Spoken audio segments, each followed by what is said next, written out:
Եկեք պատմեմ, թե 12 ժամ տևած երիտասարդ հայուի մրցույթում ինչ ենք արել մենք։ Ես մրցույթ պետք չի, շոյ թակի գնանք։ Մրցույթի գլխավոր 3 հաղթանակները շքեղ ավտոմեքենաներ եւ 150 տոմս դեպի Դուբայ։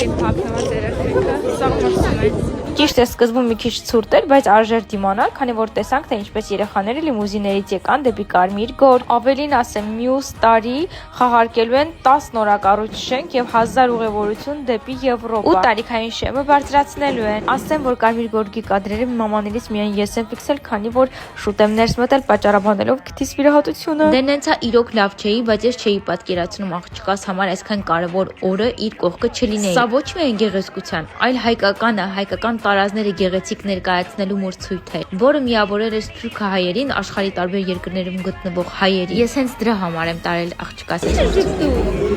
Ուրախացես որ թագեցել։ Սոմազես։ Օգնացես։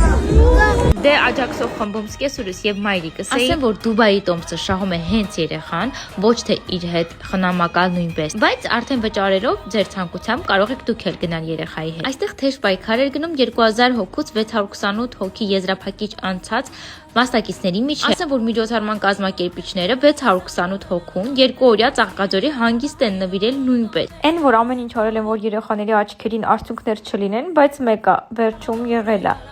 Իսկ չար մեկնաբան